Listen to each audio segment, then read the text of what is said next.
যুদ্ধবিরতিতে সম্মত হলেও ভারত পাকিস্তান সীমান্তে উত্তেজনার পারদ যেন নামছেই না। সামরিক কৌশল, কূটনৈতিক চালে চড়াও অবস্থানে দুই প্রতিবেশী। এরই মধ্যে ভারতের পররাষ্ট্রমন্ত্রী এস জয়শঙ্করের এক বিস্ফোরক স্বীকারোক্তি দেশটির রাজনৈতিক অঙ্গনে তীব্র প্রতিক্রিয়া জন্ম দিয়েছে। তিনি প্রকাশ্যে জানিয়েছেন, পাকিস্তানে চালানো অপারেশন সিন্দুর অর্থাৎ ভারতের সামরিক অভিযানের আগে ইসলামাবাদকে তা জানানো হয়েছিল। শনিবার ভারতীয় সংবাদ মাধ্যম দ্য ইকোনমিক টাইমসে প্রকাশিত এক প্রতিবেদন থেকে এই তথ্য জানা যায়।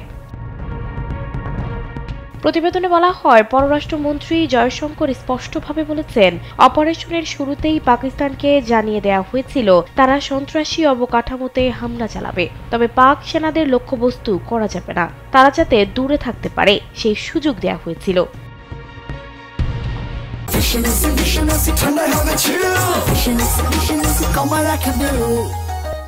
এই বক্তব্য প্রকাশ্যে আসতেই দেশটির বিরোধী দলগুলো সরকারের বিরুদ্ধে কঠোর অবস্থান নিয়েছে। কংগ্রেস নেতা রাহুল গান্ধী এক হ্যান্ডেলে লিখেছেন, হামলার আগে পাকিস্তানকে জানানো ছিল অপরাধ, এতে ভারতের নিরাপত্তা ও সেনাদের জীবন ঝুঁকির মুখে পড়েছিল। তিনি সরকারকে প্রশ্ন ছুড়ে দিয়েছেন, এই আগাম বার্তার ফলে পাকিস্তান কতটি ভারতীয় বিমান ধ্বংস করেছে।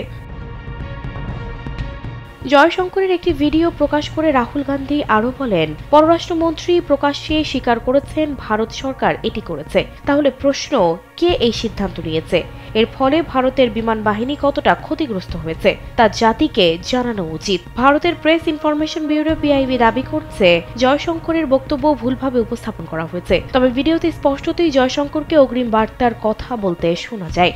We had sent a message to Pakistan saying we are striking at terrorists. Operation সিন্দুর ছিল ভারতীয় সেনাবাহিনীর একটি সুনির্দিষ্ট অভিযান, যার লক্ষ্য ছিল সীমান্তের ওপারে সন্ত্রাসী ঘাঁটি ধ্বংস করা। কিন্তু পাকিস্তানকে আগাম অভিহিত করায় কৌশলগত লাভের চেয়ে ক্ষতি বেশি হয়েছে বলে মনে করছেন অনেক বিশ্লেষক। এই সিদ্ধান্ত কেবল সরকারের সামরিক দৃষ্টিভঙ্গি নয়, বরং কূটনৈতিক কৌশলের দিকেও বড় প্রশ্ন তুলে দিয়েছে।